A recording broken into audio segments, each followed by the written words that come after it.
Very good. Well, welcome everybody to tonight's edition of Under the Hat with David tonight, and we're going to just have a quick look back. Should be under the cap tonight, rather, instead of under the hat. Exactly. So yeah, it's 10 days or so since Augusta. I thought it was fantastic. I loved the outcome, to be fair. What was your overall take from the 4 days in Georgia? Well, I think it was really interesting until the end. I mean, it was I suppose in some ways you could say anticlimactic the way that it ended, and probably Mr. Matsuyama was very happy there weren't 73 holes instead of 72, but he was leaking oil. But no, I think it was a great result for world golf. Just the atmosphere still. I mean, I wasn't there. Sean was there and relaying to me every day what was going on. But it was, even watching on TV wasn't. It was better than October certainly. But having the Masters so quick, following up from October and then having it early April. I mean, it seems strange, but the course did play more like the normal Augusta at that time of year, because in October, I mean, it was a completely different golf course. It was soft. It was, the course was firm here. I mean, early in the week before they had the rain, or early part of the tournament, I should say, Thursday, Friday even. It was very firm and fast. So it was, the greens were firm. They were bouncy. So it required, obviously a lot of skill to short game working. Obviously, it's all about, Augusta's always about the second shots or the approach shots, and it was exciting in the end. The problem, you don't have all the crowds. Obviously, the thing that you miss is all the roars that you hear on the back nine on Sunday, or 13th and 15th. In particular, but so that was missing. But no, overall, I think it was a great result. Look, he's been a fine player for a long time, and look, it can only help global golf. I mean, winning, Japanese male winning a major is a huge deal, and so I think from a standpoint of the game itself, I think it was wonderful, and the fact that he's a product of one of the amateur tournaments that Augusta put on. That was the Asia Pacific region put on that. Now they have the South American region as well. So it's great that they're actually opening up. And as I say, there was some. I think the interesting thing was seeing that young man. Will Zalatoris, who really has come from nowhere in the last couple of years, from the mini tours to the Corn Ferry Tour, graduating to the tour, and he's not even a member yet, actually. And then, he had a pretty good chance to win in the end. And the normal sort of normal characters are up there, Alexander Schauffele, and it's also good to see Jordan Spieth back in the mix. I mean, he's been. The last few weeks, he's really made a return to form, so that was really encouraging for him, and the fact that I think for a lot of people, even though he's a little older, working with Charles Schwarzer, who obviously won that tournament back in 2011. I've worked with him now for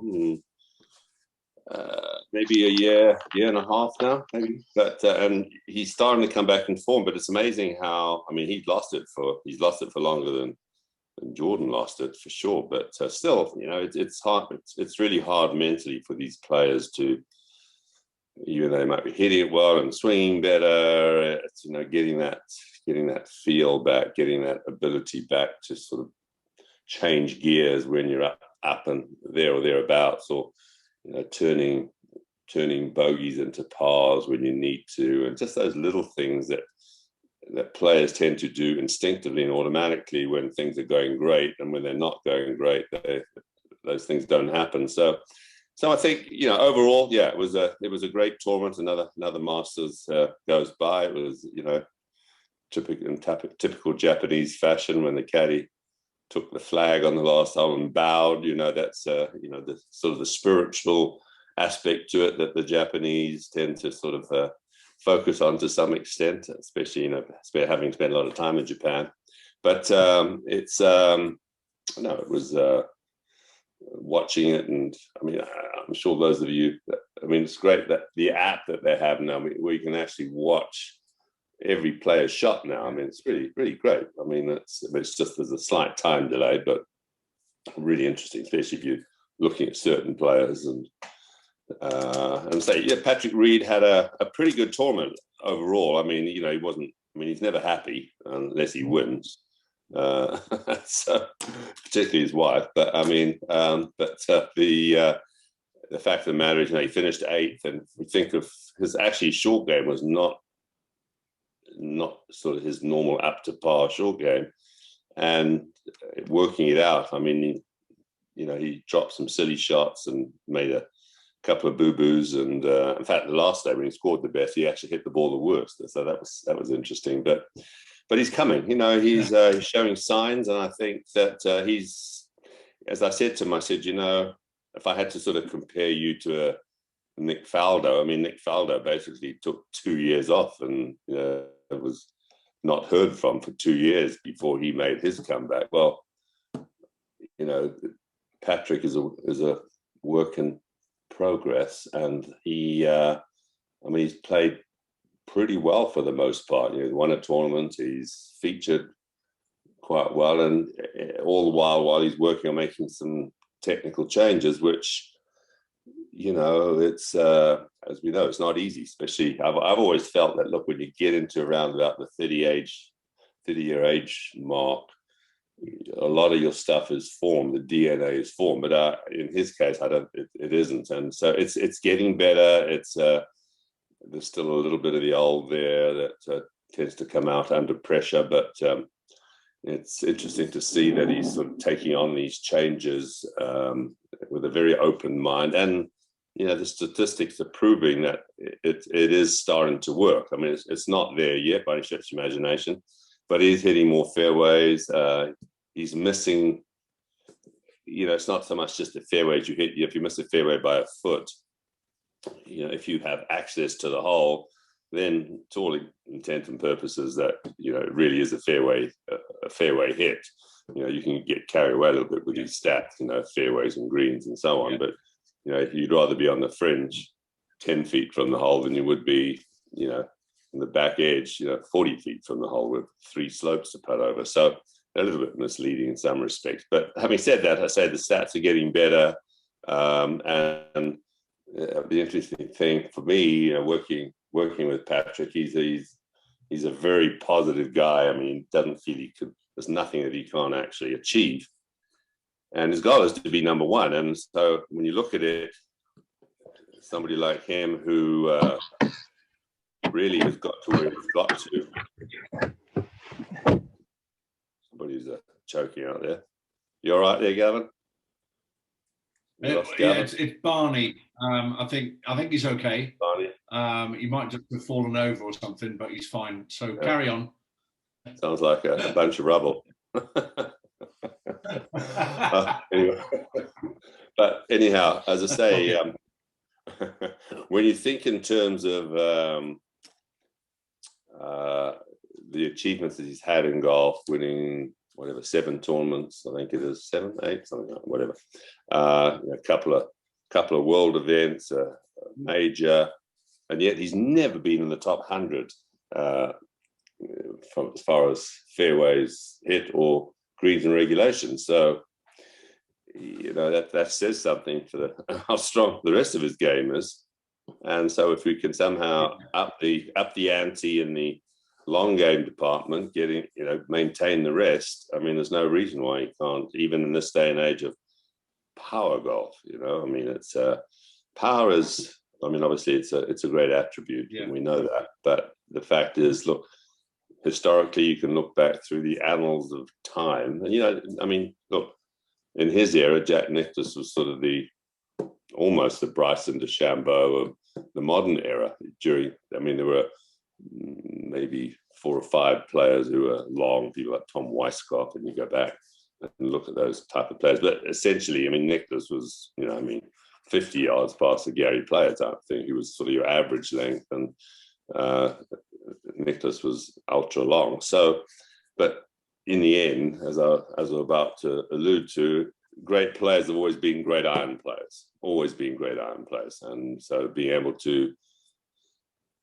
control that distance, control the trajectory, control the spin, hitting shots closer to the hole, especially with your middle to short irons, I mean, is what it's all about. And so, and then, making do with the long irons. And if you're hitting, we said to Patrick on many occasions, look, if you're hitting a 3 or 4 iron at 20, 30 feet, it's not the worst shot in the world. I mean, you can get to a point where you get become too much of a perfectionist, and that type of stat is actually a really good stat. If you're hitting your long iron between even 30 to 50 feet, I mean, it's actually a pretty good stat. I mean, obviously your scoring clubs, I mean, we know length plays a factor, but, I mean, when you look at somebody like a Bryson DeChambeau, doesn't seem to have the control over the short irons that maybe he could do. Maybe I'm sure it's something he's working on, and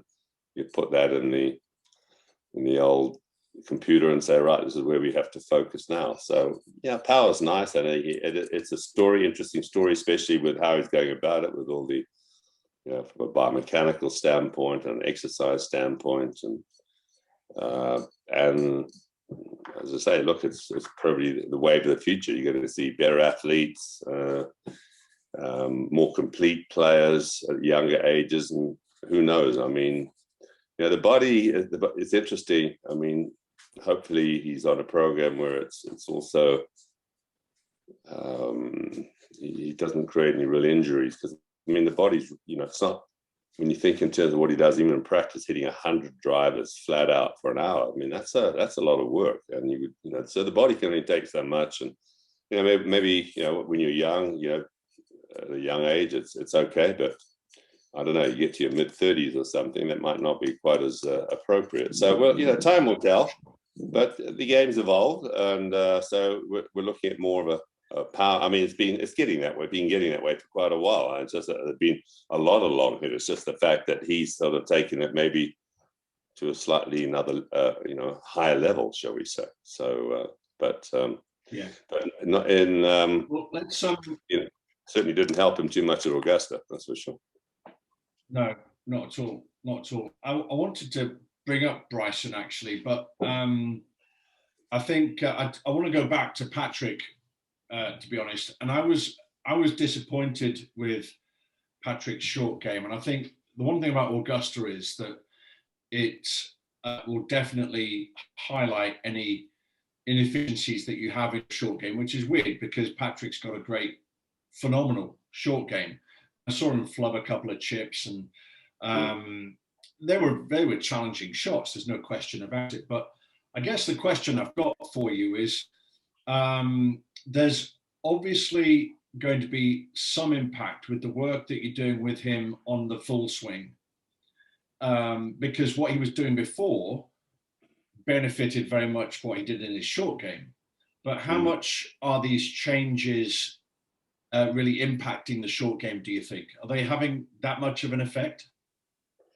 I would say early on there was. I don't think so much now. I just think he just had an off week. In fact, the last day his short game was really, really good. I mean, he was phenomenal, back to normal type thing, and so, and when he won at Torrey Pines, I mean, it was phenomenal. So no, in the beginning it was, In fact, a funny story is that, we changed his grip quite substantially. We put his right hand much more on top. He was very much a sort of a, right hand under sort of guy, and then the forearm would over rotate and so on. So the first thing we did was didn't touch his left hand, but we got his right hand more on top. So consequently, that sort of helped to get the club face going away, what he felt a little more shut. And you can even see in his rehearsals, he's sort of looking at it in the face instead of fanning the face open, which, as you correctly stated there, Gavin.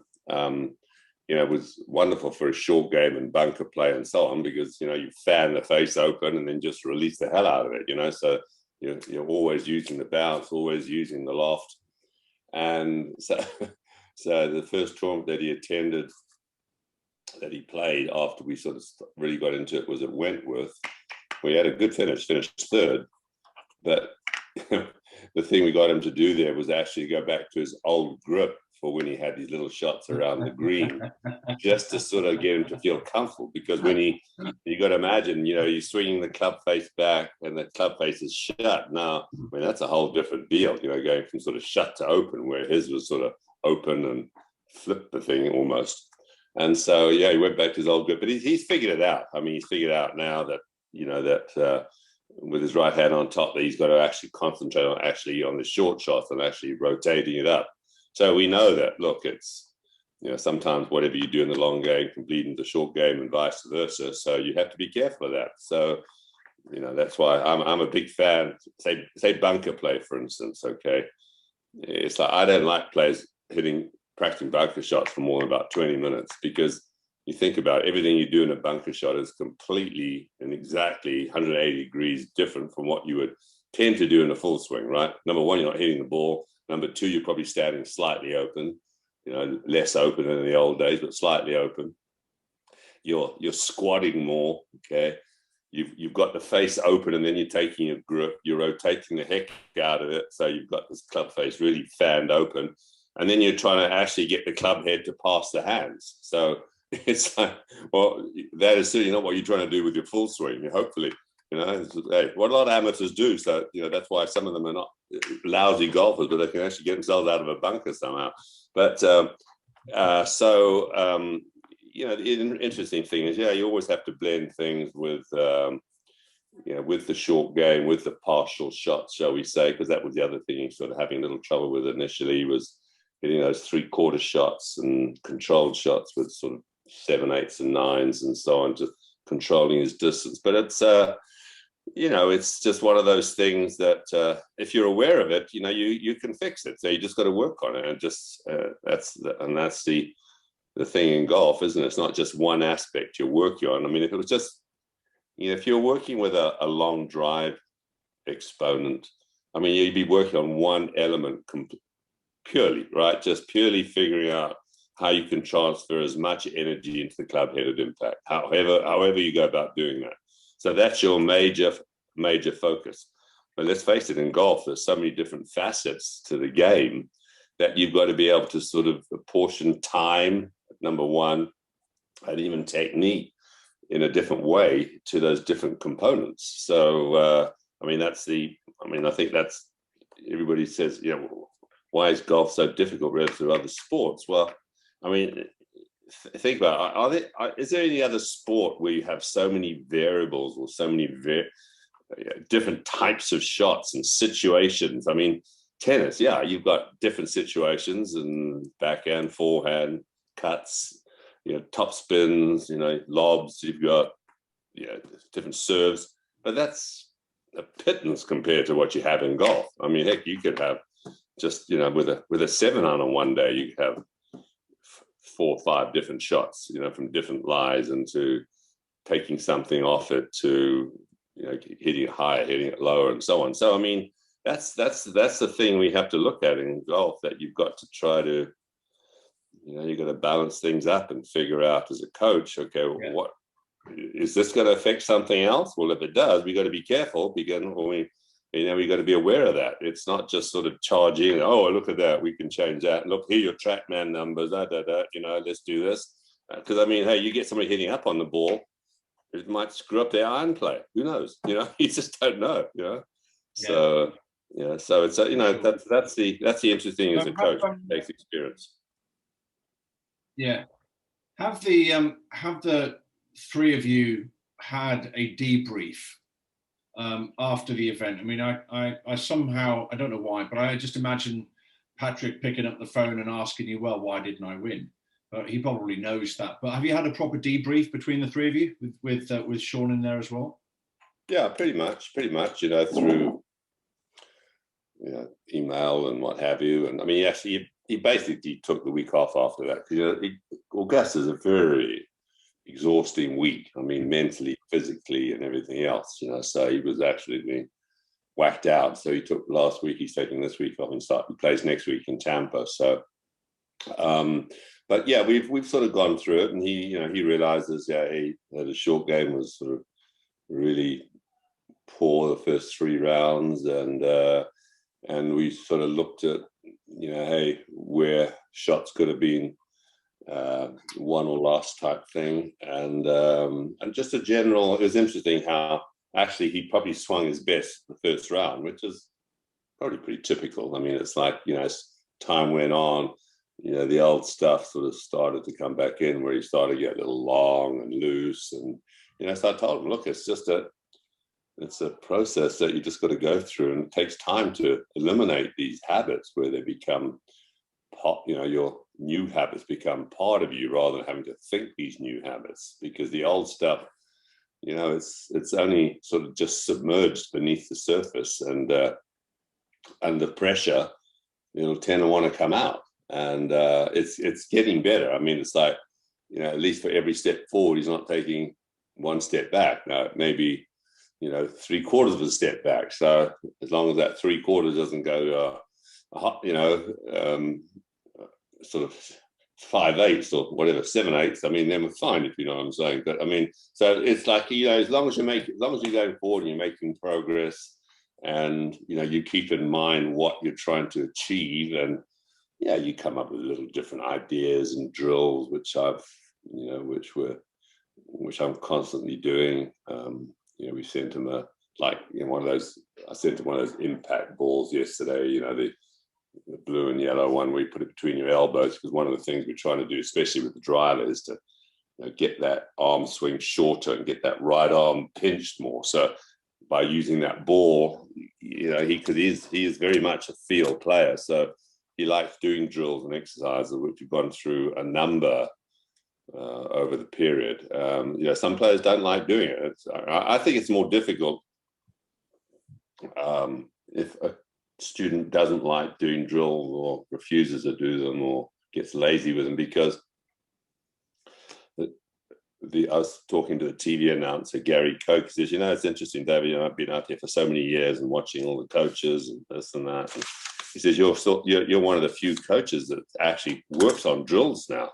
He said, very few coaches actually work on drills with their players, and it's, he said, it's all about, okay, just put them here, put them there, get TrackMan out. Let's look at the numbers here. Maybe put a shaft out there in front of you to try to hit it to the right of it, so you're coming more from the inside, or whatever, And so, but there's no real drills, because to me, I mean, that's the essence. Because if you can get a drill which gives you a feel for the mechanics, right? I mean, I mean, the technology is fantastic, but all these numbers, and I don't care whether it's force plates or launch monitors, whatever the case may be, KVS, put the whole lot together.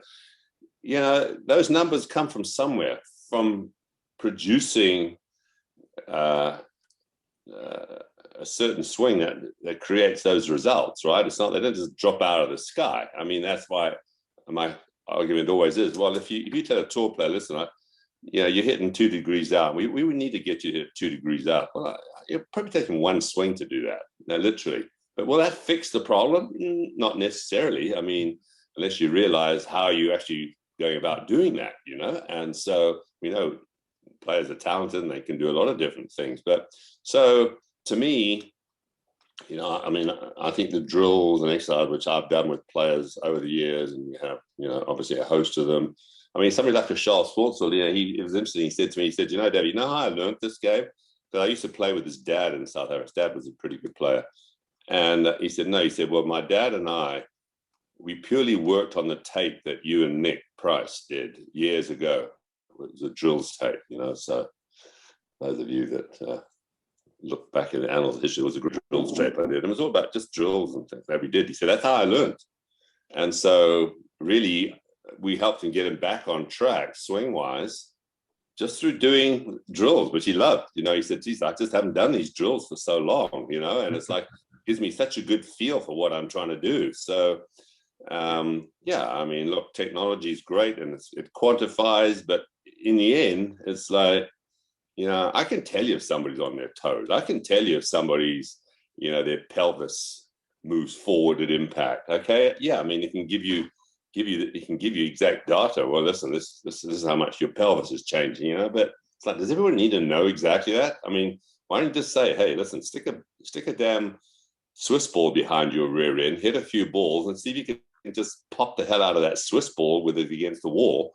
Okay, and all of a sudden it's like, oh, that feels better. Oh, that looks better too on video, you know. So, and then if you measured, obviously there'd be a difference, right? So it's like you're sort of working backward. So I mean, you know, I'd encourage everybody. I mean, look, technology is fine. You just cannot teach the technology. You don't need the individual there. Yeah, you could say, well, the coach can interpret it. Okay, yeah, but you know, interpreting it and being able to convey that information to a student is a whole different thing. And so, you know, I mean, as I say, I think technology, I think it's wonderful, and I think, you know, everybody, you know, the interesting thing over here, I know it drives JJ crazy because everybody now thinks they're biomechanists. You know, a tour player will go to a coach will go to a seminar, you know, and it's like talk about this, that, and the other, and you know, and it's alpha, delta, beta planes, and it's like, oh my god, you know, it's like, you know, it's interesting. I mean, if your mindset is like that, and probably if you're teaching Bryson DeChambeau, you'll probably, you know, he'll probably get his you know what off on that. But I mean, for a lot of people, it's like, you know, it's like, hey, I just give me something simple, okay? I mean, we got just over a second to complete this motion here. I want to hit it from A to B, okay? Because I mean, you speak to all the sports psychologists, they hate all this technology because it's actually making people more, you know, anal. It's getting them more left brain. And, you know, as I say, I mean, I saw Bubba Watson with a TrackMan the other, I think it was at Augusta. And I'm thinking, what the hell is that guy using a TrackMan for? I don't know. I think it was just the case, you know, just so he looked good. You know, there was nothing, there's no working. You know, there's nothing in it.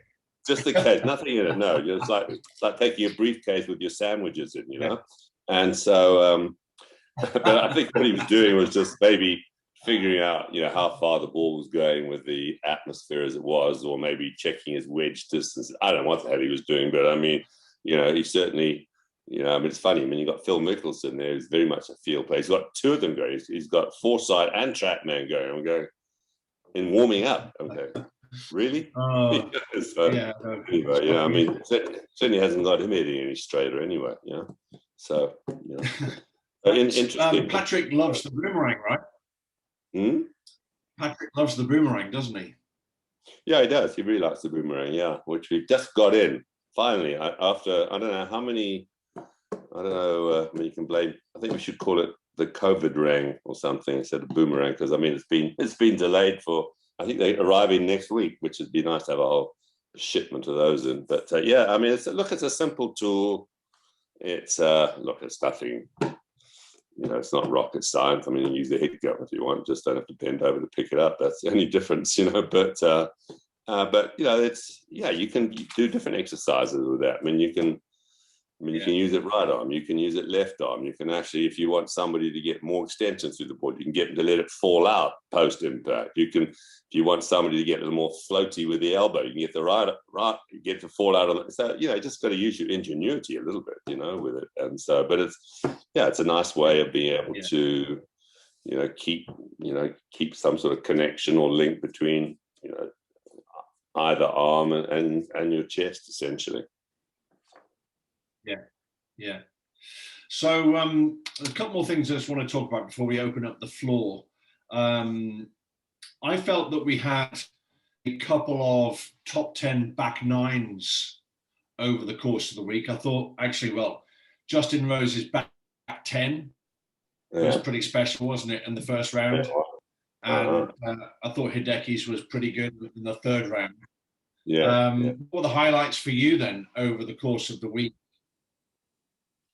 Yeah, I'd say, you know, it's interesting because, you know, Justin was a couple over before he played the 8th hole, and he got, you know, like like in anything, you get a good bounce here or there, it's going to help. And you got a great kick off the mounds off the left there, ran up to about 15 feet, and he held it for eagle, and that started his whole run. You know, I mean, and you get somebody like that who he hasn't been playing well for a while. Let's face it, and you know, he just got it going, and unfortunately wasn't able to sustain it through the week. But you know, it's good for him. I mean, it can, you know, momentum's a weird commodity, isn't it? You know, and yeah, Hideki. I mean, that was I mean, after with a bit of a rain delay and what have you, he sort of sitting in his car, might have been playing video games, and came out and just got, you know, really hot. You know, and so yeah, I mean, and I think also, you look at a player, I mean, obviously he's a very brave player. And I like him. He's a nice kid, Victor Hovland. I mean, he started off with a triple on the first day, you know, and then brought it back. And, you know, he was sort of in and out of contention. But he's a really good young player, this guy. I think he's going to be a really good Ryder Cup pick or choice or whatever. You know, I think he'll be really good. And so it's nice to see, you know, I mean, there weren't that many great British performances, let's face it, really, you know, during the week. I mean, everybody's expecting Lee Westwood to obviously, I mean, I think he's probably tired after finishing second twice. And, you know, I mean, it's like probably that wasn't expected. So I mean, it's expecting a lot. I mean, you know, that as I said earlier, with Patrick taking the week off, I mean, it is a very, very exhausting week. And it's, I mean, when you think back, I think maybe Langer was the last to do it, when he won Augusta, then he won at Hilton Head the following week. You know, I mean, to be able to do that, I mean, it's like going from one high to another, and just the amount of mental energy that's expended. You know. Sandy Lyle won 2 weeks in a row, didn't he? But that was the week before. He won at Greensboro and then won at Augusta. Exactly. But I've not heard of anybody since then winning back-to-back with Augusta involved. So my next point I wanted to ask you actually is going back to Bryson and how much you would un-Bryson Bryson in order for him to win round at Augusta. Well, look, he's on his pathway, shall we say? I mean, look, he's got to figure out somehow. I mean, it's, you know, the interesting thing compared to years gone by in the past. I mean, you have to hit fairways now. It's as simple as that. I mean, all right. I mean, if you hit it in the rough now, you know, there's not that much rough. I mean, it's not US Open rough. Let's face it, but it's just enough there to get a player thinking, to be able to, you know, not able to control the spin coming out there. You imagine, like, you know, one of the interesting holes there, which was always a sort of looked upon as a sort of a, you know, a potential birdie hole year after year, was a 7th hole, because I mean, it was literally a 3-iron and a pitch. And the thing is now, I mean, they moved the tee back literally 45 to 50 yards. So players are going in there with 6-irons, but yet it's the same size green as it was before. So so you imagine you're coming out of some, you know, 3/4 inch rough there. It's you know, it's a tough task. So, you know, he's going to have to figure out how he can hit more fairways and be judicious about when he uses his length. Yes, I mean, look, if he uses it on par 5s, I mean, in particular, I mean, you think, I mean, he could play that golf course with a 3-wood and just take out the driver on the par 5s, right? You think about it in reality, because I mean, look, if he does mess up with the driver, you can still make birdie, you know, playing it the old-fashioned way. So I think he needs to learn to do that. I think he's got to learn to certainly control it. I mean, he had a lot of shots where, you know, he sort of looked flabbergasted. They flew, you know, 10, 15 yards too long. You just can't do that with Augusta. It's impossible. You know, I mean, you've got to be like a chess player there. You've got to play that golf course in such a way. You've got to strategize it to the nth degree. And, you know, I mean, you know, wailing at it there. And if you're, I mean, look, he wasn't I mean, yeah, he had a fefew good ones, obviously, but I mean, he had a lot of crooked shots, let's face it, you know, and I mean, it really is, you know, it was like, I mean, and it was the same, funny enough, it was the same in, which should have suited him more, was the same in October. You know, he was still wild off the tee. And so, yeah, it worked out at the US Open, where the further down he was, he figured he had an advantage where, you know, everybody's hitting the rough, no matter who, right? I mean, you're talking about 3 to 4 inch rough there. So his philosophy, which was very intelligent, was the fact that, okay, the closer I am to the green, if I'm gouging a wedge out, I've got a heck of a lot more chance than gouging a 6-iron that some of these guys have behind me. So now that was sensible thinking. But that's, you know, Augusta's you look at the players that have won there, you don't really find a sort of a one-hit wonder there. You know, it's more, it's this.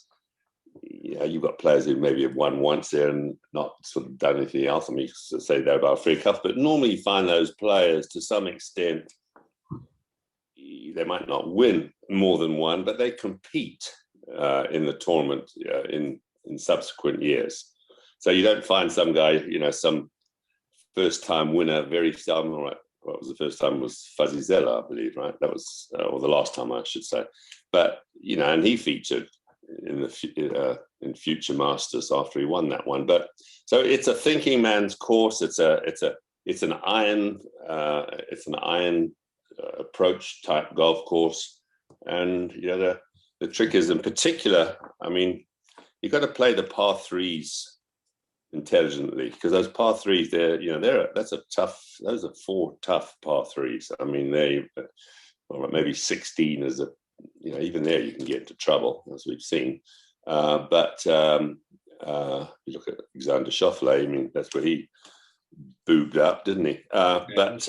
It's Greg Norman, if you think back to the day. But, you know, for the most part, that's probably the hole that you may think into, hey, well, depending where the pin is, you know, they put it right, and then, no bargain. Put it left, well, yeah, there's a chance of making, you know, a reasonable chance of making 2. But the other hole, the other par threes, man, they're difficult. Those are, I mean, you can find some, you know, shoot some high numbers on those par threes. So yeah, I think, you know, I just think, look, he's going to have to go away, think about it. I mean, I'm not saying he doesn't have the game for it, but he's a very intelligent guy, and I'm sure he's going to work out. Okay, I mean, he's got a statistics guy with him. Let's work out and how's the best way to play this. You know, so if you've got the skill level, then you just follow the plan, right? And so if you just can't attack it. You just can't attack it. It's not like playing it, you know, the Phoenix Open or something, you know. Yeah, sure. Cool. That's some good stuff there, isn't it? So I tell you what, let's go to the floor as such and get a few questions. So I'm not going to read the questions out, but Leah, if you want to fire away with your question, then that'll be good. And anyone else, if you want to raise your hand, then we'll just go to you next as well. Awesome. Hi, David. How you doing? Leah, how are you? I'm good. Glad to be teaching again. But just had a question about preparation, really. Obviously, the Masters, you qualify, you're good enough to play. But would you share an insight what Patrick did to prepare, like the week before and during? I think that's always a question I'm intrigued to know about players. Is what do you do? How much is technique based? How much is just mentally preparing? If you wouldn't mind sharing. No, certainly. Well, he went the week before with Sean and went up for 2 days. And it's interesting. I mean, of course, it doesn't change that much. In fact, this year, I don't think there were any changes whatsoever from, say, the previous year, say April time. But yet he just goes through he obviously has his old notes, his old books and so on. But it's more, and I think also the fact that he's hitting the ball differently now, where he's able particularly you spend a little bit more time in preparation because you're able to hit more of a consistent fade off the tee when he needs to now. And there's a few holes there that, you know, like the 8th hole is a good example where you want to hit a fade. I mean, obviously, predominantly draw, but there are some holes. 15, for instance, is also another one. The 5th hole is another one. So there are some holes where fades, which he's able to do now more regularly. So looking at the lines where they come in from, you know, and it's interesting. I mean, what he does a lot, he actually, I mean, he's good friends with Tiger, learned a lot through Tiger over there, but he spends a lot of time after, say he's hit a shot down the fairway, he'll have a lot of time, spend a lot of time looking backwards, okay, because it's interesting. That's how you want to know where the ball's coming from, shall we say, all right, and arriving to. And that's why it's actually a good idea. We get kids to actually, in preparation sometimes, to actually walk a course backwards. You know, it's because that's, you think about it, you start on the 18th green, you see the ball coming in, you walk to the middle of the fairway, you see the tee. So, you know, it's a good, rather than seeing the other way around, right?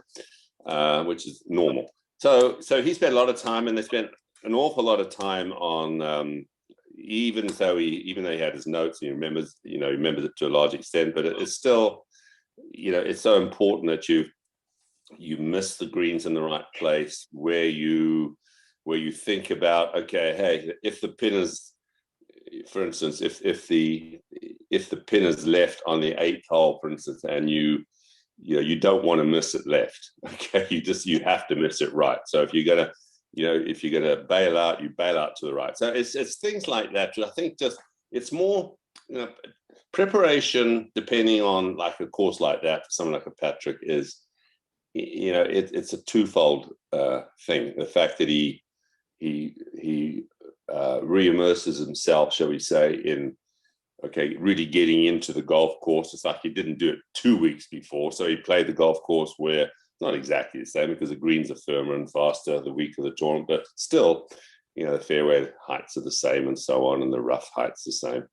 And so I think he encouraged himself to sort of think in terms of, okay, where he was, and reintroduce himself to the course. And then the other thing is, it's from a mental standpoint, you know, you just feel you're prepared. You know, some players don't do that. Some players will just show up on Monday, literally, and say, hey, well, I played, you know, this is my 8th Masters, what do I need to prepare for? So I think it depends on the individual to a large extent, you know. I mean, like during the week itself, I mean, he, as he said, look, I've done all my work. And so he played 9 holes Monday, 9 holes Tuesday, 9 holes Wednesday. So a lot of guys will play, you know, maybe 18 holes Monday, maybe 18 holes Tuesday, 9 holes. And because, you know, it's a smart ploy, because, you know, that's one of the weeks, as I said, it takes a lot out of you. So keeping your energy levels up is really important too. So the less preparation that you have to do during the actual tournament week, the better. So, and you know, that's not the case for every tournament, but he does tend to do that with majors. He's in his case, as every player is different, but he doesn't like to play the week before a major. So his normal deal is to go up and see the golf course, like he'll go up and see Kiowa Island when he has a week off. I don't know where it fits in quite exactly, but he's going to go up there for a couple of days, and certainly if you haven't played the course before, I mean, that's where you really need to spend a lot of time. And but you know, his is more sort of, yeah, getting used to, because, you know, Augusta's interesting as much that even with chipping, the grasses are different. You've got a little grain into you. It could be a little damp here, and that's one of the reasons why he changed back to his old wedge the last round, his old 61. Because he has very little bounce on his wedges. I mean, literally on his 61, he might have 4 or 5 degrees of bounce, you know, which is maybe less, 3 degrees, I think that's what it is. So sometimes if you're into a little grainy, you know, the ball's sort of sitting, sort of not down, but it's sort of sitting on top, but into the grain, you know, the ball can ride up the face. So you sort of working on maybe a little different technique. I remember when I was working with Faldo, we'd actually have, and I wrote them down because, you know, after a year or so you forget. But but different types of shots that you play round Augusta are different because the sand is different. It's sort of a thin layer and then firm underneath. So it's beautiful. It looks beautiful, but it's like it's not like links sand where the club just bounces through. This stuff sort of tends to, once it gets to that first initial layer, it sort of digs in a little bit. So you sort of work on, okay, do you change the bounce? Do you change the loft on? Or you're going to use, you're going to use your 60 or you're going to use your 56 predominantly, or are you going to, you're going to hit it more with a squarer face, or, so little things, the trial and error that you figure out that, so it's really, it's a mix of things. It's not just one. Preparation is, people look at it as, okay, that they're spending an hour on each hole. Although I would say that probably, I think Sean said their first round that they played week before actually took 8 hours. Took 8 hours to play because they did so much, go and actually the second day they didn't actually spend nearly as much time on the court. They jumped about a bit. So yeah, it's interesting how when you look at players how they prepare. And I think they a lot of these players playing with the Tigers or playing with the top players, especially for young players, they look at how they go about doing it and sort of add it to their repertoire, and I think young players, need to prepare. I know our juniors, it's like, you spend an awful long time trying to help them to get their strategy right, so you don't need to drive on this hole. It's a little bit more simplistic with them and basic, but it's still, hey, let's just hit a 3-iron and get it and play here. Okay, you got more chance of making birdie here. You got 1 in 10 of hitting on the green here. So let's just lay it up to a good distance, the yardage, and hit it. So that strategy aspect is important. So that's pretty much how he went about it. Cool, thank you. That's awesome. Thank you. No problem. Cool. Let's go across to Sarah in Chicago, right? Hello, Sarah. Hi, I'm in Detroit, but that's okay. Close enough. Oh, Detroit. Well, you're traveling. Yeah. I didn't know where you were. I am. Yeah, nope. Detroit for now. Hi, Sarah. How are you? Hi, David. I'm good. How are you? Great, thank you. So my instruction career is just beginning. I just have started the Leadbetter program, and then I'm also doing the PGA Associate program. And so I kind of am just looking for some advice that you could offer when starting off, like with getting more familiar. Oh, there goes my phone. And confident building like a technique and a way to approach lessons. Way to approach lessons, you say? Yeah, and just like ways to get, I know there's just so much in golf to understand and so many different swings. So just any advice you could offer and how to become more familiar. Yeah, look, there's no substitute, Sarah, for experience, and working with different players of different abilities. In the end, you sort of look at, you've got to take a lot of things into account, right? Particularly the person you're trying to help. You've got to look at them. Okay, what is their athletic capability? Okay, what are their desires? How much time do they have to play and practice? You can't, the point being is you can't paint everybody with the same brush. Okay, it's like, because what's good for the goose is not necessarily good for the gander, as you would say. So it's you have to look at it and say, right, okay, this person is not very has not played a lot of sport. Maybe this person was really good at sport and they stopped playing for a few years and now they're taking up golf now. And you say, well, you can still see they've got some athletic ability. And so you can approach that in a slightly different way. So, the most important thing really when you look at it is that you weigh out the student, and you have to come to a decision in your own mind how you're going to approach this. Because the other thing to realize is that everybody you coach also takes information in very differently.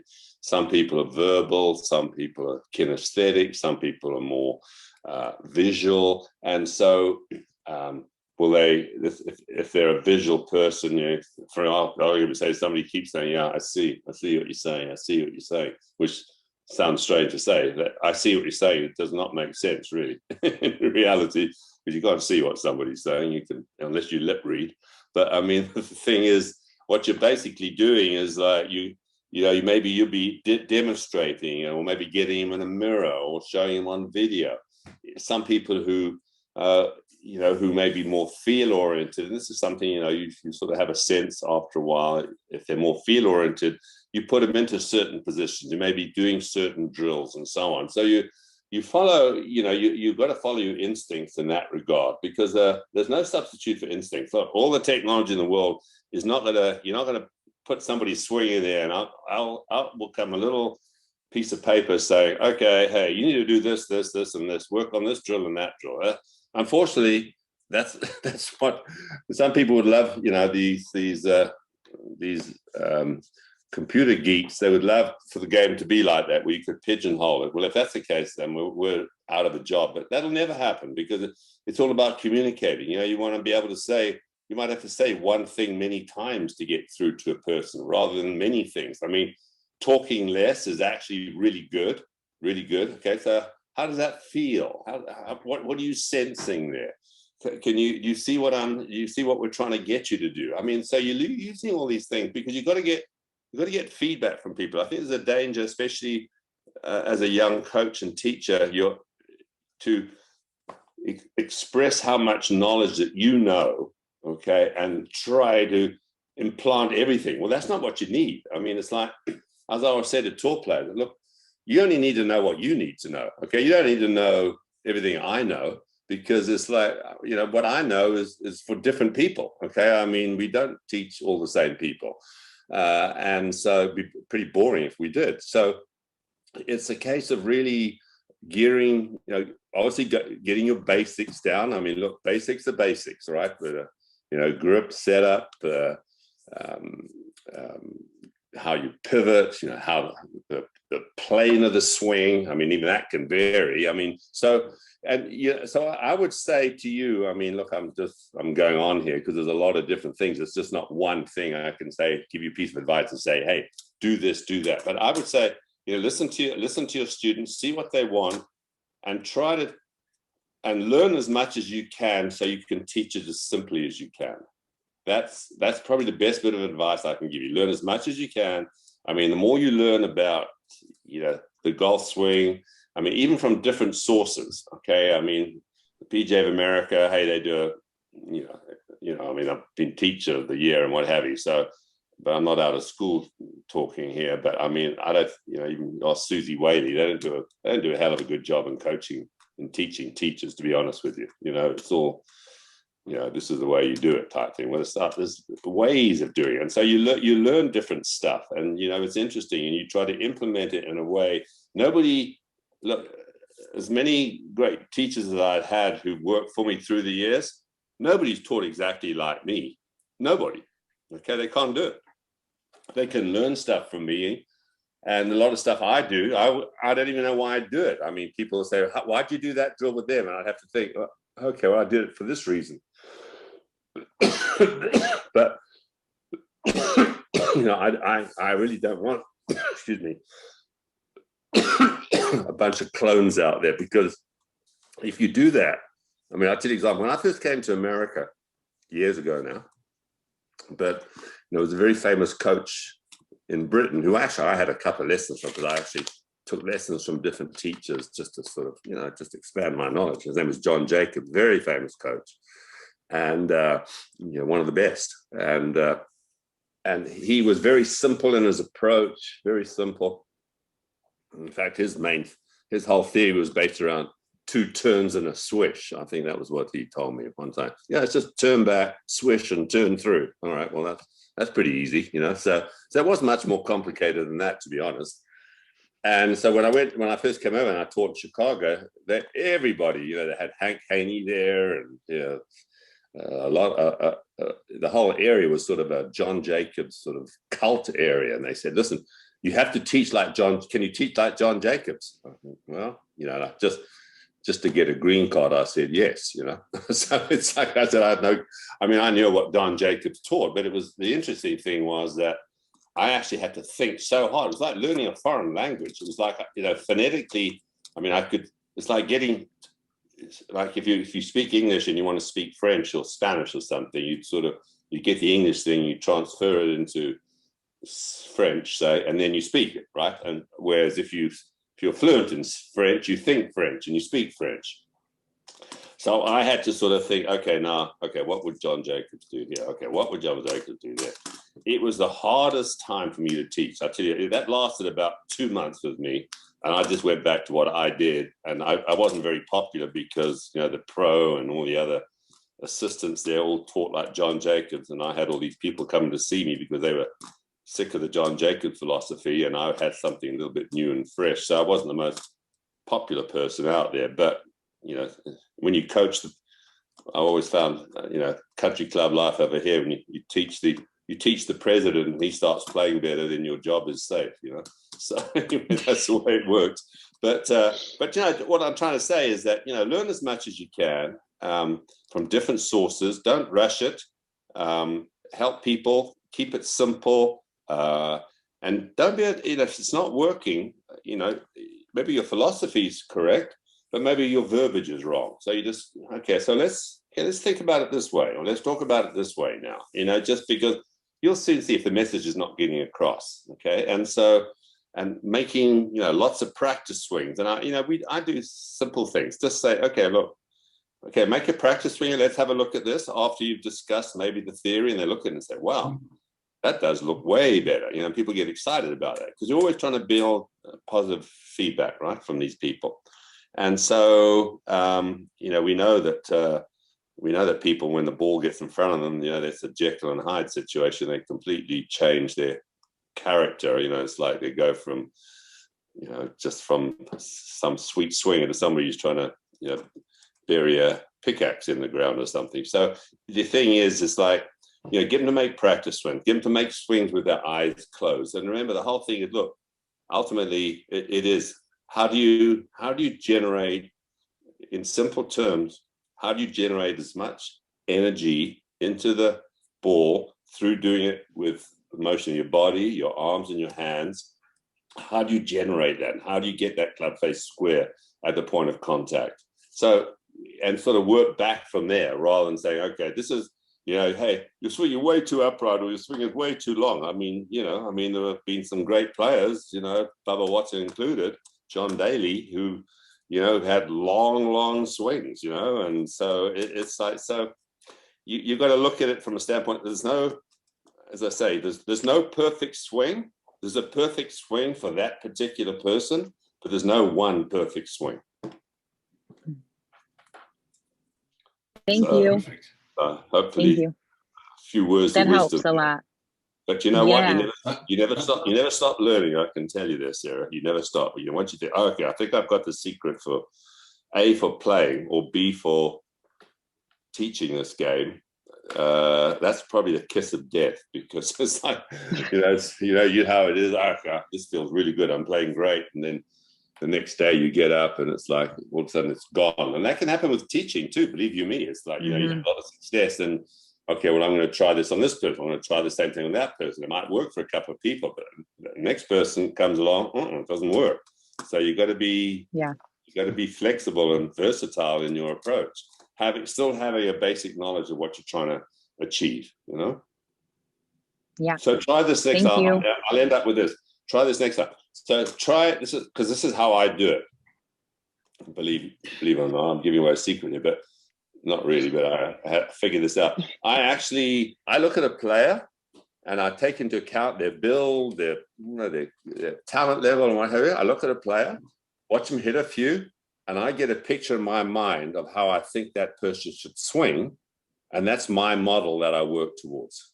So if I think this person, you know, they're bulky or they're muscle bound or what have you, you know, and I look at it and say, you know what, I can see this swing nice and short and compact, boom, okay, and they're sort of, their elbows are flying all over the place.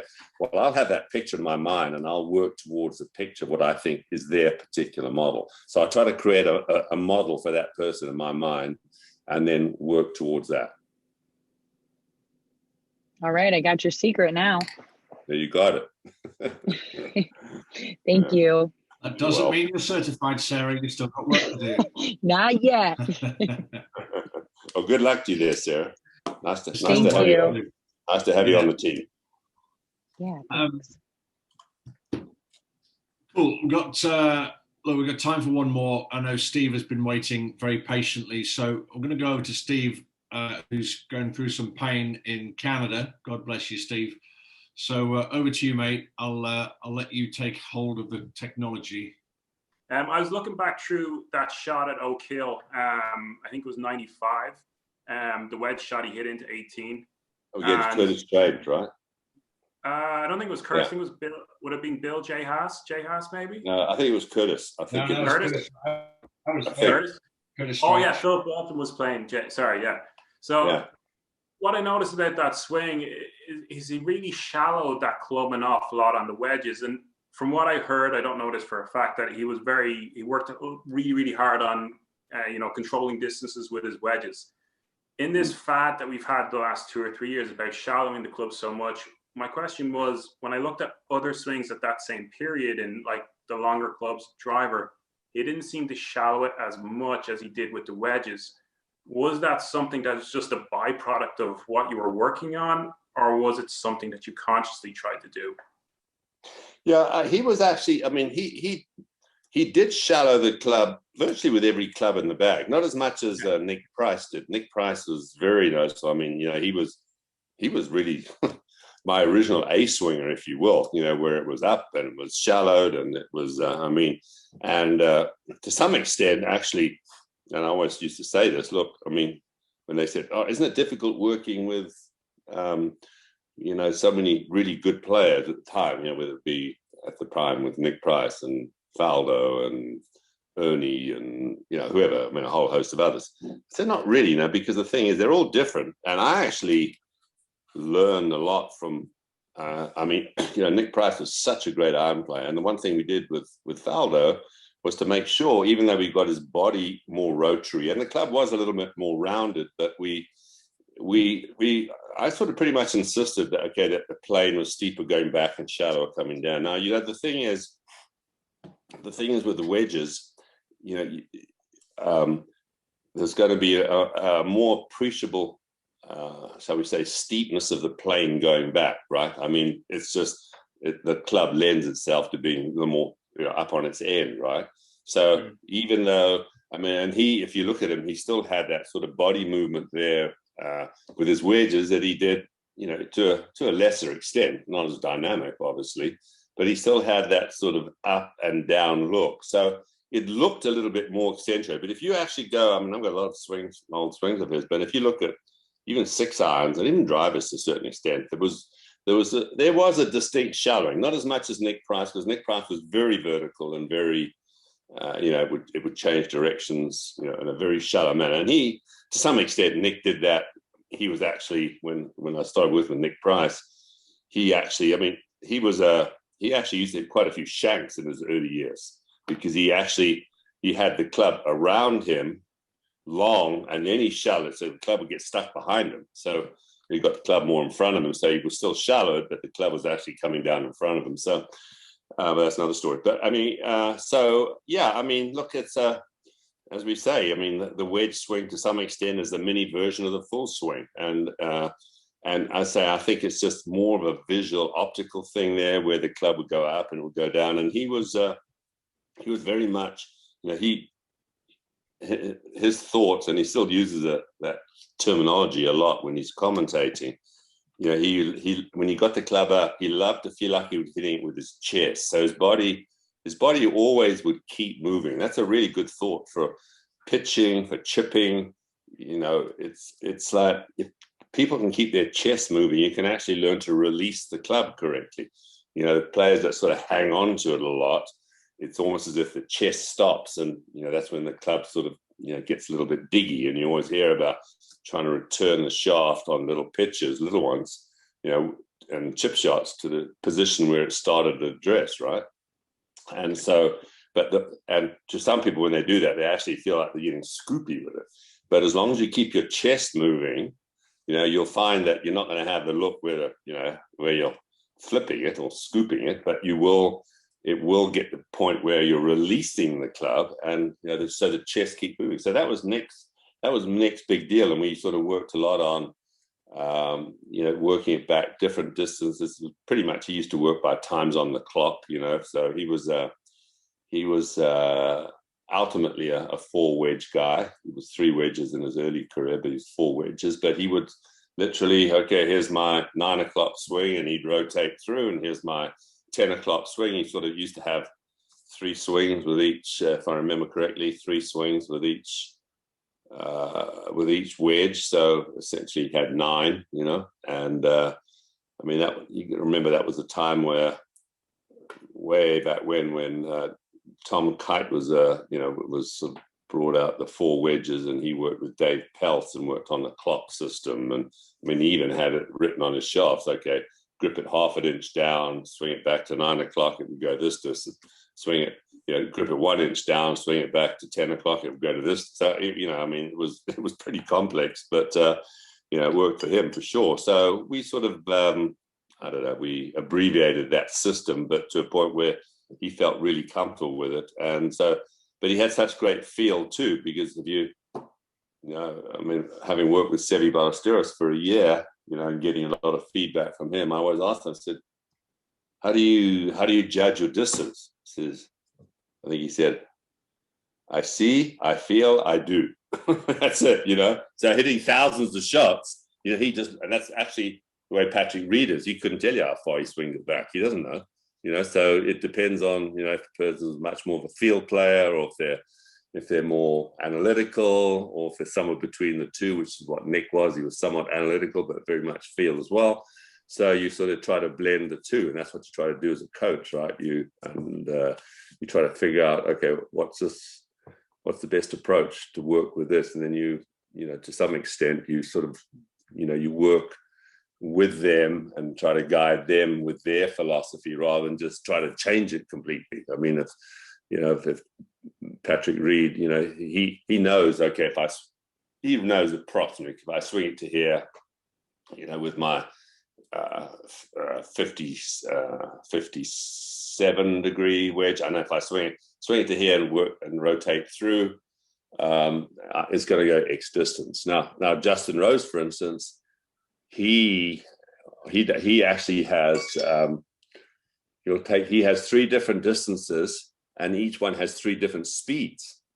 So he's got so that's evolved once again. So everybody has their little system, right, to figure out how they control the distances that they hit the ball. So that's interesting. So yeah, I mean, your question, I don't know if that answered your question, but it's I would say it's probably more optics than anything else, which sort of looked like it sort of, because it was definitely the most, because, obviously the lie of the club lends itself to the fact that it was the most upright of all his swings, and it would be up and then, and he'd slot it perfectly coming down and turn his chest through and clip it. And yeah, I remember that wedge shot. I was right there at the time. Yeah, awesome. Thank you so much. Really appreciate that. That's when he ran up and gave his ex-wife a big kiss. That's the one. That's when the Irish man. Yeah, she wasn't his wife at the time. His future ex-wife, I should say. Yeah. we just remember as the one the Irishman won for Europe. Yeah, that's right. Exactly. He played well there, Phil. I remember. Yeah, Phil did, yeah. Thank you so much. Appreciate that, David. He's still on the helium as well, isn't he? Yeah, he's got that higher pitch voice, yeah. So a couple of octaves lower than Padre, higher, I should say, than Padre. Oh, all right. On that note, look, David, thanks very much. You've been very generous with your time tonight. I think it was great insight into what happened 10 days ago at Augusta, and some other topics that we've talked about as well. And I think it's been invaluable as usual. So thanks very much for your time. Pleasure. It's been great. Good luck to all of you out there. Hope this year is a heck of a lot better than last year for all of you. And let's see what this year brings. So it's good thing is golf's popular. So now we need to capitalize on that, right? And exactly I'm sure right. you will. Exactly. And hopefully everybody reaps the benefits. So next week we will be hosting Under the Hat with the 1996 Formula One world champion Damon Hill, OBE, and he'll be talking about performance as well as his golf. And he's a mad, very passionate golfer, but completely crazy and stark raving mad. I know he won't mind me saying that. So that'll be an interesting chat. That will be, yeah. So thanks everybody. Well, yeah, he's got 764 swing thoughts, but all of the swings look the same. You need to ask it's him. Absolutely fascinating. I'll finish off with this because a good friend of mine who actually used to drive for McLaren, one of the only Americans, his name was Eddie Cheever, and Eddie Cheever actually won the Indy 500, I think, like 20 years ago. And so he's a really good friend of mine. And I said to him, so tell me this, Eddie, when you're racing, especially if you're going around Indianapolis, which is, just boring as hell, it just goes round, round, round, round, And so I said, so what are you thinking about? I said, do you actually think about not hitting the wall when you're going sort of 200 miles an hour? He says, hell no. He says, I've just picked my line. Okay, pick my line and go for it. I say, because that's all I'm doing. I said, if I thought of that, geez, if I thought of don't hit the wall, I said, that's where I'd end up. So I said, well, why the hell do you just say, hey, I hope I don't hit this in the water? So I was trying to get him to relate what he does with driving with what he does on the golf course, right? It's like, so, thinking less, so it's instinct. So, anyhow, interesting. Oh, fascinating. I remember Eddie Cheever. Fabulous. Yeah. All right, brilliant. All Thanks, right, David. Thanks, everybody. Thank you, everybody. Catch up with you next week.